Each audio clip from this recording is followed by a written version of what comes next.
This last session is a review. We've done all this stuff, and now we're going to look at it again. Look at what you have to do and in what order.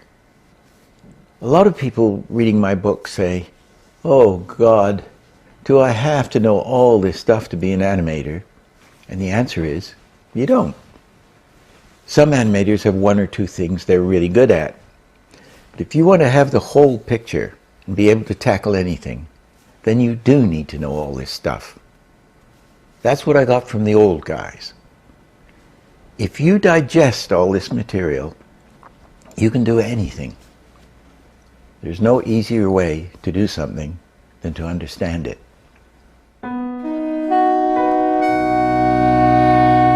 We'll do a review of the whole process now. Review.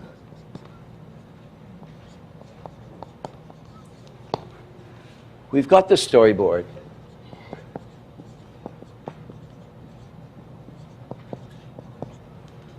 And probably the rough designs, isn't it? Designs, they've probably got something designed.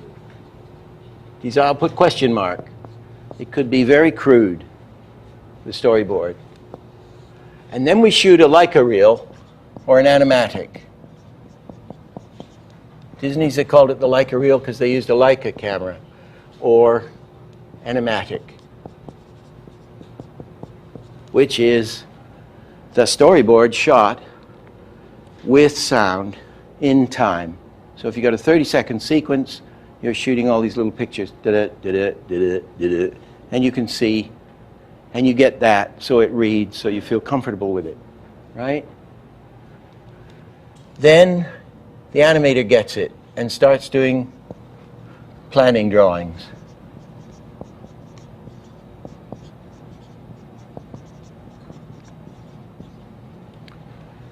Usually small thumbnails.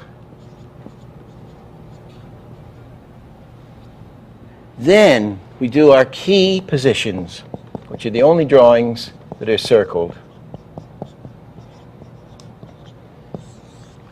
And they are really the same drawings as this and this and this, isn't it? Although we may be even working out extreme positions in here. Okay, these are the same things. We're working out, and we do good. These are the big drawings, Your key positions of your maquette, the main thing that tells the story.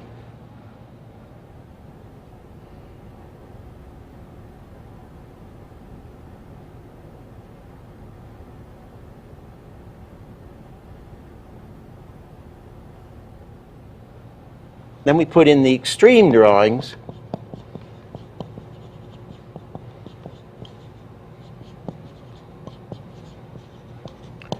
These key positions are drawings that have to be there to tell a story, right? Have to be there.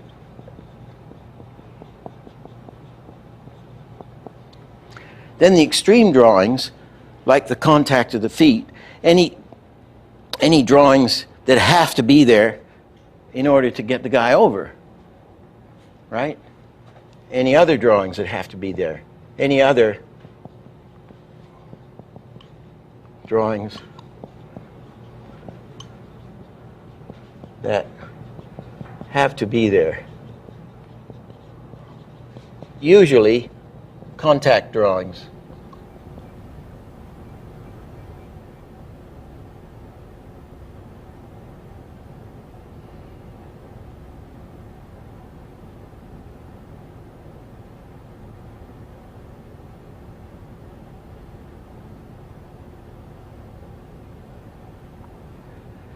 And we put in the passing positions.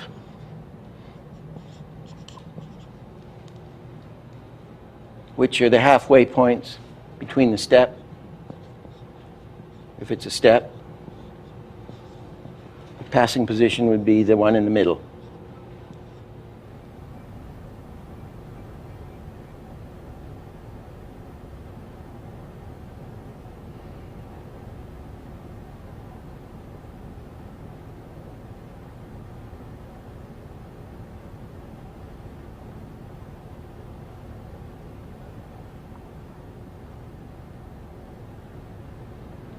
And then we've got our structure.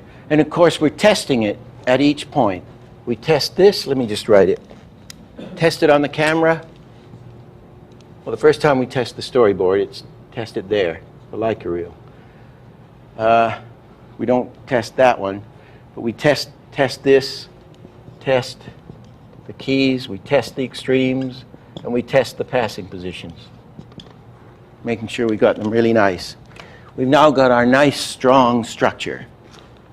And then we're going to go into animator land, having got the sense of the scene. Everything reads, the director can see it, you can see it, your grandmother can see it, it's all clear. Then we go in and go in straight ahead, do several straight ahead runs.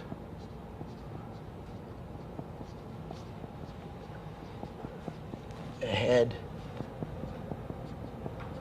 runs. First, the most important thing, well, the primary thing.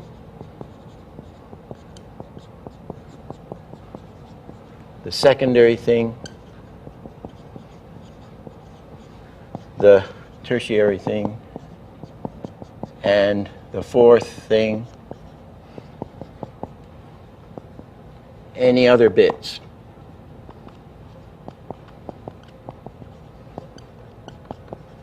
Like drapery, hair, tails, fat, breasts, bottoms,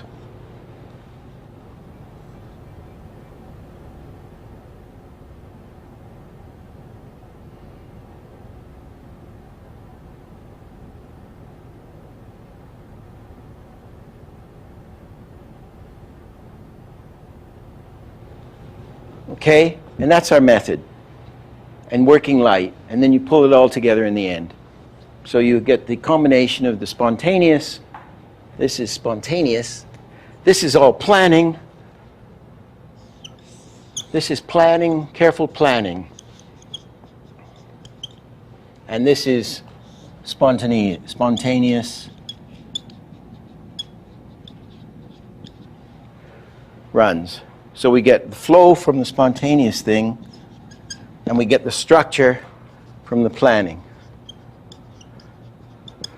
If this sounds too cold-blooded, it is. Because if you take the most emotional animator, everybody says, that could handle the most emotion, the most successfully ever was Vladimir Tytla, Bill Tytla, who did Stromboli, isn't it? Night on Bomb Mountain, The Great God, and the tiny little Dumbo having a bath, and Dumbo going to see his mother, that wonderful sequence where the mother's locked up and the baby elephant's outside and they sing Baby Mine or Don't You Cry and all this stuff, which brought audiences to tears. He could handle anything, and he was this emotional Russian. Frank Thomas said he would terrify him when he was doing Pinocchio. Frank was animating Pinocchio, and Tytla was animating Stromboli, the puppet master. And Frank said Tytla would sort of grow in size twice, expand to twice his normal height, and then drive Frank in the corner of the drawing room and say, I am going to put you in the face of the public, or what, push you in the public eye. And Frank would be, lay off, Bill, and Bill would be thumping him and banging him. And so Bill Tytla, I never met him, unfortunately, but apparently everybody says he was this tremendously emotional Russian, you know, from the Cossacks. His family were Cossacks, and it's Russian. And he spent days, according to Grim Natwick, just sitting there, doing tiny little planning drawings. He said Tytla was the Grim said that Tytla was the most careful planner, patiently careful planner he'd ever seen.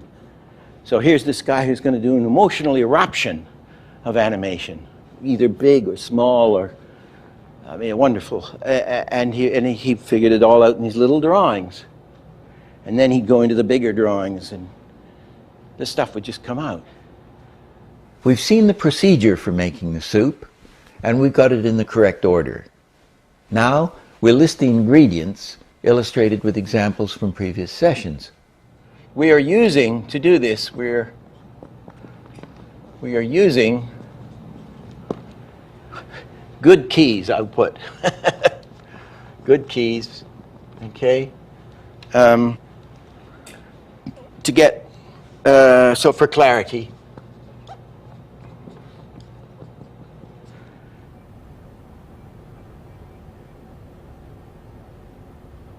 here are the key positions for the rabbit in our logo.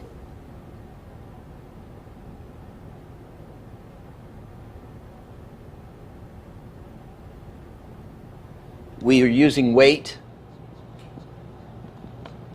to give our characters weight. We know how to do that.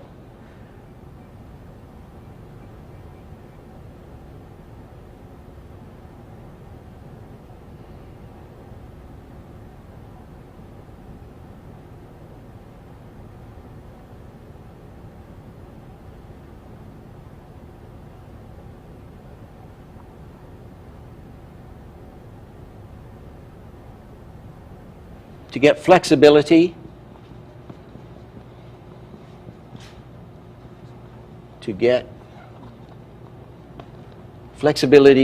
we're using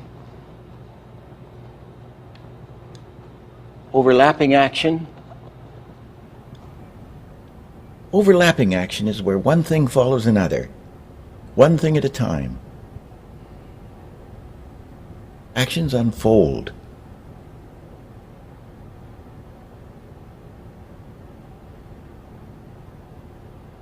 And to get flexibility, we're using successive breaking of joints. By successively breaking the joints, we can get all the flexibility we'll ever need. Accents.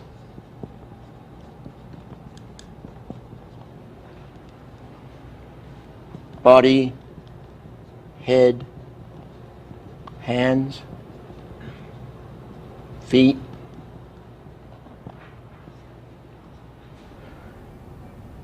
Accents give vitality to your action. Hi. Baseball. And anticipating an action or accent gives strength and vitality.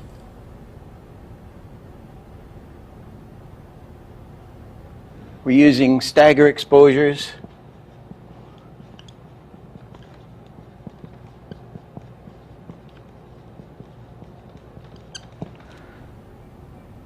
Stagger exposures, or vibrates, are another trick in our toolbox.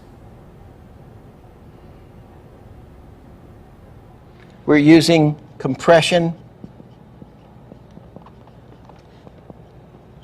and distension, which is my fancy way of saying squash and stretch, because I hate to think of those squishy drawings.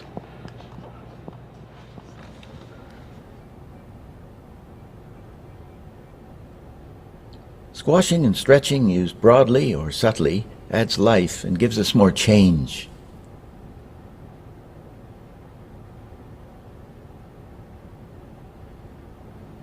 We're using different walks.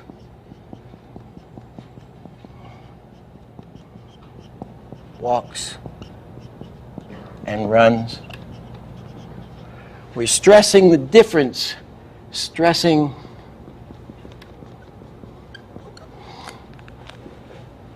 we are the difference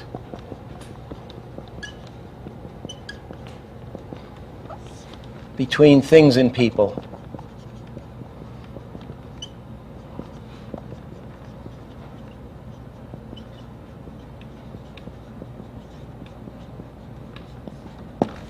No two people in the world walk the same.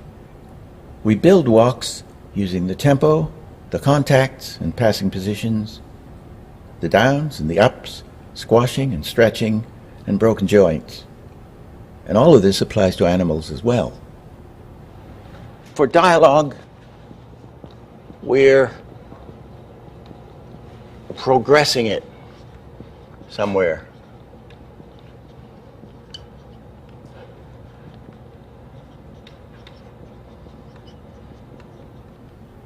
Hello. Hello. Hello. Hello. Hello. Hello. I'm going to give you the elixir. Using these things broadly or very subtly.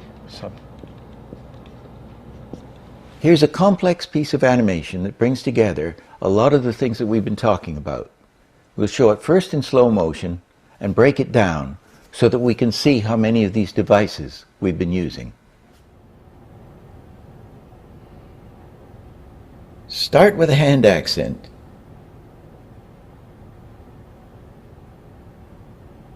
A big wind-up anticipation using breaking joints.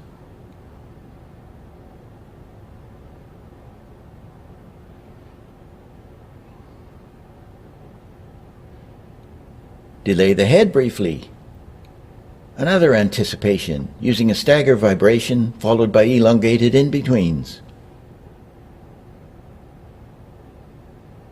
Then a run on fours.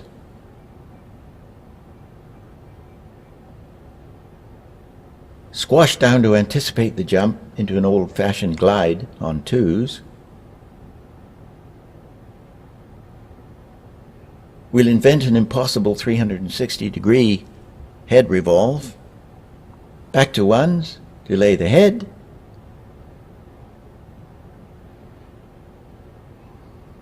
She skips.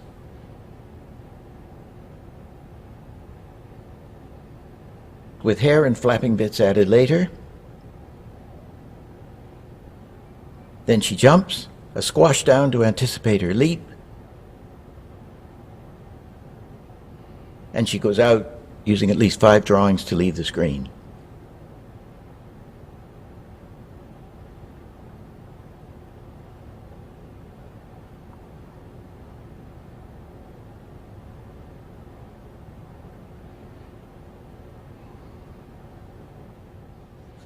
So this is the sort of review of 60 years of how long this has been going on, from the 20s till now. 80 years of information, and I just stress this method of working, I think, and of course you test it. My goodness, I'm here as an authority, but I mean I have big problems with authority. If I'm wrong on all this stuff, and there may be things that are not quite right, test them, isn't it? Williams is wrong. But these are the things that I've found in 30 to 40, was it 40 years? It's been 40 years to be true and reliable. And you're on the firing line, and as you get this stuff into the bloodstream, so it's coagulated, and it'll drop in as you go, you know, or a year from now, a lot of this stuff, as it certainly happened with me, it seemed an awful mouthful at the time, or head full, and then the stuff would just gradually click into place. And there really isn't any more. That's all I know. The rest is the 100th trick. The rest is talent. And one of the last class we did in New York, a woman came up to me and said, "Well, that was marvelous. This thing is terrific. And would you now do another class where you really do the sophisticated things? You know, like," and I said, "There isn't any more. That's it. I don't know anymore. I mean, some more details, some more examples, but that's it. That was it." And she said, "Oh, well, then you better give us a class to show us how to put it all together." And I said, "No, you put it all together. That's your job. Here's the elements. Here's all the things you're going to put in the stew. Put them in your stew. And stew them your way. And if you don't like them, take them out. But this is the best. This is the stuff." that I know. And that's all of it. And so, thank you very much.